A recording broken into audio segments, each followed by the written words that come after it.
Hello, everyone. Thank you for joining us today for RSI's Lunch and Learn webinar for January. Today, we're covering how to optimize your employment verifications. I'm Stephanie, and I work in compliance and I'm a special projects manager here at Reference Services. Just a reminder, we are recording the webinar today, and the recording and slides will be sent via email to everyone who registered within the next day or two. We want to start with our legal disclaimer, as always. As you know, we are a consumer reporting agency and we are not attorneys, so any information given in today's webinar is educational in nature and should not be considered legal advice. Presenting today along with me will be Brad, who is RSI's president and COO, and Heather from our client services team. Our agenda today includes a look back at RSI's workflow and recent employment verifications trends, a discussion on various employment verification resources like the work number, its value and recent access fee changes, the work number personal reports, IRS Form 4506C, looking at its purpose, workflow, reporting standard, and cost, and the W-2 required documents option. We're rounding out the discussion with a look at our current integrations. Throughout the presentation, if you have any questions at all, please submit them in the Q&A chat, and we will gladly address those questions. Brad is going to now start us off in our discussion of employment verifications. Yeah, thank you, Stephanie. As I mentioned earlier, we're trying to do these educational pieces and keep them brief every month. And as we sit around the office and start talking about things that are important, this employment verifications and the cost associated with those obviously is a topic that comes up. And I know the work number and other fees that are out there certainly add to budgets and whatnot. And I think as we look around employment verification, certainly the work number fee is increasing. It continues to every year. So that's kind of the one we'll focus on today, but not the only one. So our intent here is to just kind of explore some other options with you so that you know that some things that you can do with your applicants ahead of time, some communication that you can have that might save some money or save some time, probably some technology that we actually have within our platform that may be helpful. So we'll kind of go through all of these. So I think at the top of the list is, why are we doing employment verifications? I think some of these are obviously very evident, but, confirming accuracy, ensuring skills and experience. And I will tell you, as we work with our team, it's amazing how we get employment verification information where they're asking us to call a friend of theirs rather than the actual employer themselves, or who's somebody that we're calling within the employment office is actually not in HR or was not their boss. It was a coworker. And so it's very difficult to get the proper information. But at the same time, that's what our role is to match up the information that they're giving you to the information that we can actually confirm and verify on our side. So preventing fraud, mitigating risk, identifying gaps of employment is always one of my big keys. We see people that may job hop every 6 months to a year or 2 years, and there's always a story. And so trying to understand those stories, maybe there's a layoff or something that was out of their control that you want to know about. And then lastly, compliance, FCRA, certainly HIPAA. We do a lot of business with the medical industry, so HIPAA is a big one here. And then preventing discrimination. So to kind of start off, just kind of give you some history just on the work number for those of you that may not know, but is back in 2019, the work number was charging $19.95 to access their data. This year, we always tend to get their letters in the mail sometime around October about a new increase, but January 1 started an increase that goes to $95.92. So that's certainly a huge increase just for this one particular third-party vendor. So the decision really is, is the cost an issue? What do other alternatives look like with regarding to turnaround time? And then what kind of data are we collecting? And I'll add to this, I just kind of put this little bubble on the right that avoiding additional risk is always a big one. And ID verification is something that we're looking at strongly. As you know, there's a lot of two-factor authentication information that's out there these days. If you log into government websites, you're having to do like the ID Me, as an example, requires you to ID your facial recognition on your phone, upload things like a driver's license. We are looking into that technology. It exists, and it's something that some of our clients are asking for so that we can further identify that the folks that we're talking to is the proper person. So let's, Steph, talk a little bit about our verifications numbers and some workflow that we have in place. Yeah, we're going to take a look now at RSI's employment verifications in 2024.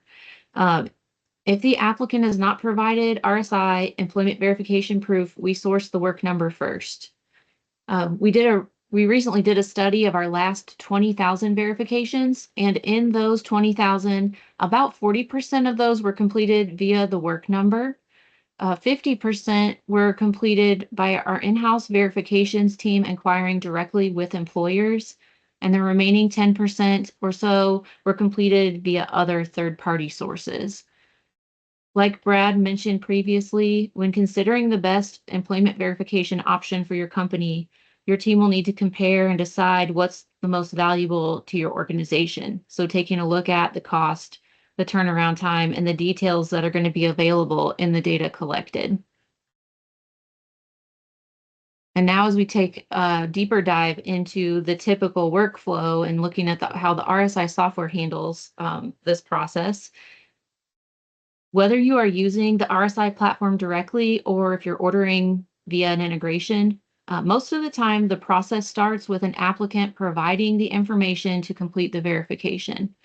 Once they submit their details, an order is sent to RSI in a package of services or a single employment verification order. And most of the time, these orders look back at about 7 years of employment history or the last 3 employers, and also include the applicant personal data.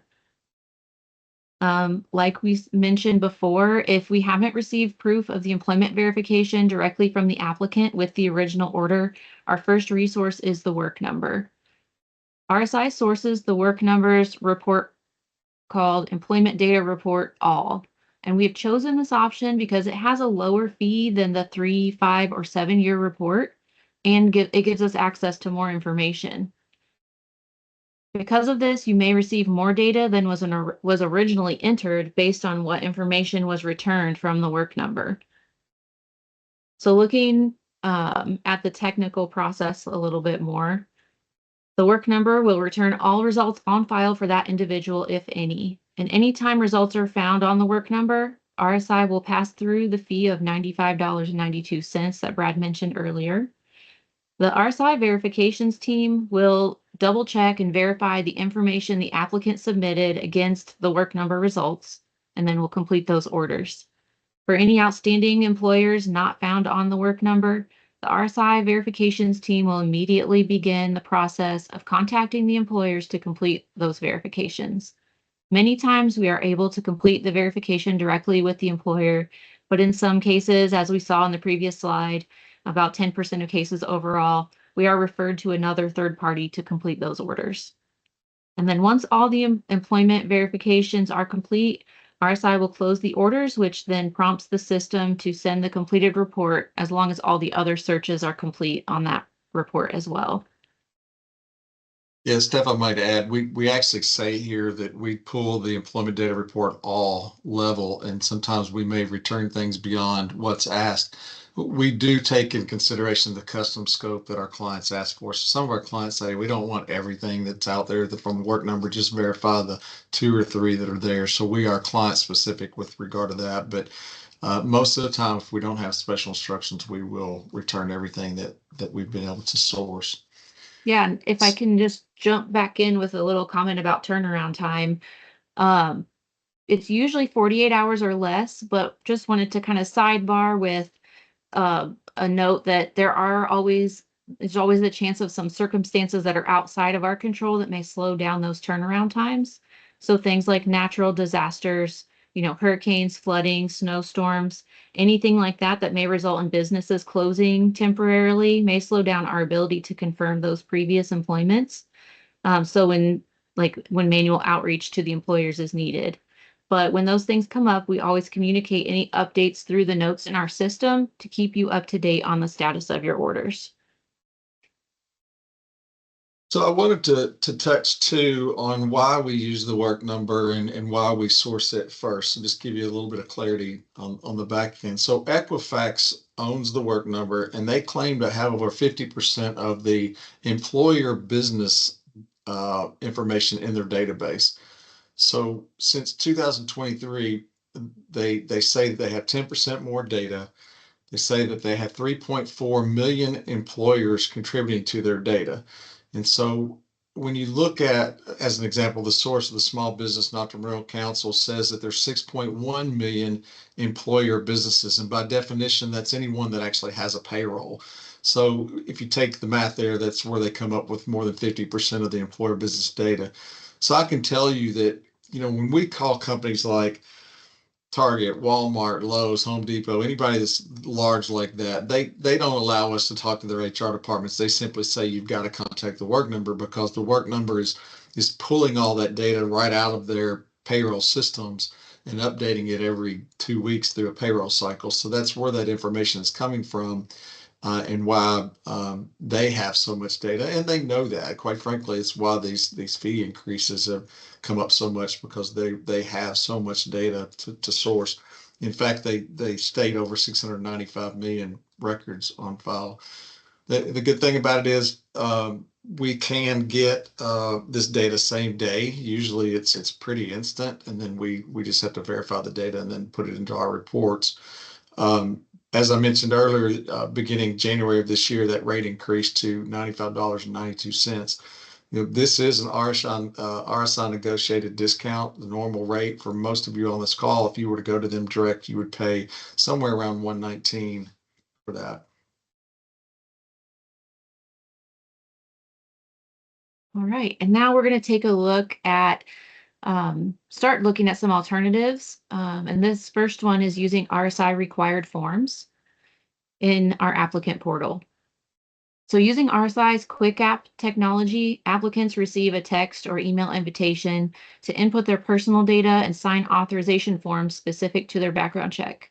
As a side note here, if you're not currently using Quick App and want to learn more or add this to your account, please reach out to help@referenceservices.com, and we're happy to guide you through that process. Once the invitation is sent, the applicant will receive daily reminders to log in and complete the request. And then they will complete their data entry. From there, they gain access to the applicant portal that you can see on the slide. In this applicant portal, they can review their report, and it gives them access to provide requested documentation and communicate directly with the RSI team regarding information or items needed to complete their orders. So as part of this process, RSI can customize the configuration of the applicant portal to request that the applicant provide specific documents needed to complete orders, such as a copy of their driver's license or a copy of a diploma or a degree for education. Or for employment verifications, like we're talking about today, we could put it in there, a required document for W-2s or other documents that might be needed to complete an employment verification. If you are using Quick App and have required documents set up on your account, one way to help streamline this process of the applicants providing this additional information is to give the applicants advance notice that this portal will be available to them and that they will need to upload additional documents after they complete the initial data entry for the background check. Yeah, I think that communication with your applicants up front is key to making all of this work in a timely manner. I will say too, we have some clients that might even use this required document for things that are outside of the need of the background check. And so if you think about what you're doing on your onboarding, if there's some document that you need that you can use our tool for, we're more than happy to make it a required document that we can help gather for you. And there's no cost for that. It's just simply something we put in the queue that's required for them to upload. Whether I can't think of at the moment, but maybe there's a survey they have to take, or there's something that they just have to do and supply back to you as part of your onboarding process that we can help collect. So I want to dive in now to three various ways that you could save money. Obviously, this was all about alternatives to saving these fees. So we want to kind of really talk about that. So going back to the work number, a lot of people don't know that the employee can request their own work number file, and requesting of that file for an individual report is free. So it's really simple. You can log into the Work Number website, or you can call their employee service center at the 866 number that's provided here. And all you have to do is look for the employment data report. They refer to it as EDR. So if you call, you just ask for that EDR. You supply a little bit of your information, social, full name, things like that if you call in. I think the challenge here and some considerations to make is, how long will it take for the applicant to process the order and return it to RSI? Again, we can go to the work number and get their data same day, almost instantly, in our case, and pay that fee for everything that they have on that all report that we described earlier. Or here's an option, can we afford an extra half a day, or 2 days for the applicant to actually go and gather that information just on themselves and then send that to RSI, and then we take that information and apply it to your reports accordingly. The second alternative that we've begun using is the IRS Form 4506C. Now, this particular report was designed for the credit and banking industry initially, but it has become another way that we could verify not only income, but we can verify same year the applicant has worked at a particular employer, because we are getting released tax records. In this particular case, in that portal, we have the form 4506C pre-filled with all the RSI information. All your applicant has to do is add their personal data. They can sign it electronically, so there's nothing that has to be downloaded in a wet signature and then uploaded. So we handle all this electronically. We do get from the IRS about a 3-day turnaround time on this. There is a fee for that 3 years worth of data. It's $35, but obviously that's a lot less than 95. So again, an alternative. So if you've got a need that is, it's acceptable to take on employment data, just verifying that they worked somewhere within a given year, but yet maybe you need some additional information like income levels that are getting released here, because we are getting released from the applicant for this. So it is a reduced cost for the work number. I think the consideration is how long, again, will it take the applicant to process the form. The data does not provide exact employment dates, but again, we can add additional income information for the verification. And then lastly, another form, Steph kind of touched on this a minute ago, is uploading W-2s. And again, we can make this a requirement. I will tell you that right now, if we go through the work number and there's no data, we call employers after 2 or 3 times and there's no responses. This is kind of like the last effort that we go back to, if our clients allow it, is asking the applicant for the W-2 and have it uploaded, or an IRS transcript for the same period that we're looking for. Again, the consideration here is, does the applicant have the W-2 readily available? If not, can they access irs.gov to get the transcript? I mentioned earlier about ID.me. I mean, that's starting to become the login requirement for all government websites. Have they already logged in for that? If someone's already checked their Social Security information, they've already got an ID.me account. They can get to this W-2 information just as quick. It does come with some translation. I kind of shown you a snapshot here in the lower right of kind of what we see through this, the transcripts that come back. You don't get the full employer identification number. You get the redaction with the last 4 numbers. You get the first 4 letters of the employment. This is for reference service. So you see that the 101 PL is actually the start of our address. So there's some information you can get to kind of make sure that these identifiers kind of match up with the start of a full name, the start of an address, and we can still verify that way through that transcript. Again, you don't get exact employment dates, but you do get years. In this case, there's no additional third-party fee, so an option. And then lastly, as we round up our call here, we talked about integrations. We're always getting questions about integrations with different platforms. So I just kind of put a snapshot here together of the primary ones that we use. This is not an exhaustive list. We have more that we can integrate with, but these are the primary ones that we use. I will tell you, if your applicant tracking system or your HRS platform is not listed here, we do have a tool for those of you that are using Google Chrome. If you're familiar with downloading Chrome extensions, this extension can be downloaded to your computer. And then literally when you're on any applicant tracking system or HR platform, all we're doing here is we're scraping candidate information. So we're scraping over into the tool. It captures the email address, phone number. We start the process in the tool. You select the package and you send us an order. So it acts just like an integrated solution. It's just a Chrome tool as opposed to an integrated solution, but it serves exactly the same purpose.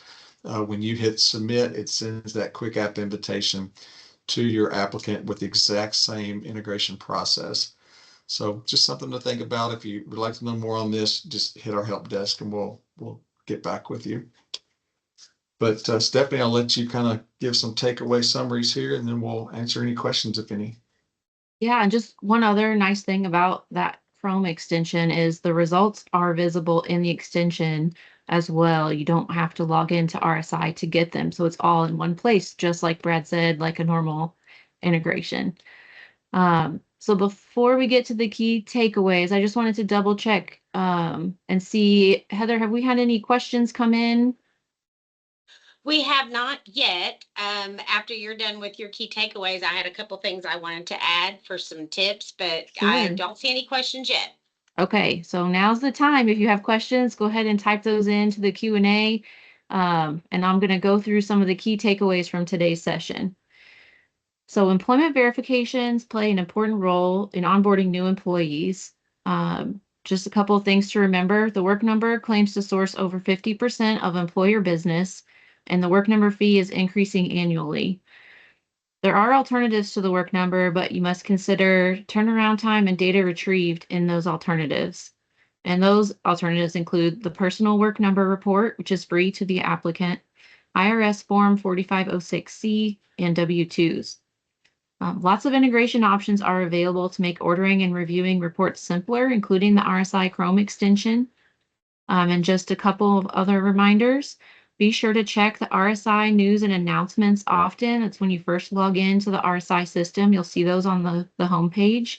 There will be important updates, including upcoming webinars, any information on county search delays, or other compliance news would be listed there. Also, you may always contact help@referenceservices.com with any questions you may have. And just another mention that the slides and recording of today's webinar will be emailed to everyone who registered within a few days. So another check-in with Heather. I didn't see anything come in, but Nope, no questions yet. I just wanted to add to some comments that you had made earlier. So when Stephanie mentioned that our team does post notes with their progress attempts on those employment verifications, there can be notes on any pending item on your report. So it could be a drug test, it could be a county search, employment verification. And I found some of our clients don't know that those are visible to them. And the way you would see those notes that we post on pending orders is to click on that pending item, whether it's an employment or a county, and scroll down to the pending notes. That is where our team posts ETAs, progress attempts, status updates, etc. And then one more thing, when Stephanie mentioned that the system does send the applicants reminders, when the quick app invitation is sent, the system default is every 72 hours to send a reminder, but we can customize that. So just reach out to us at the help@referenceservices.com if you would like us to customize those reminder notifications other than the 72-hour default. And that was all I had to add. I don't see any questions still, so I guess we did a great job. All right. Well, thanks for those tips, Heather. That is great information to have. All right. Well, thank you everyone for attending today's webinar, and we look forward to having you at our monthly webinars moving forward.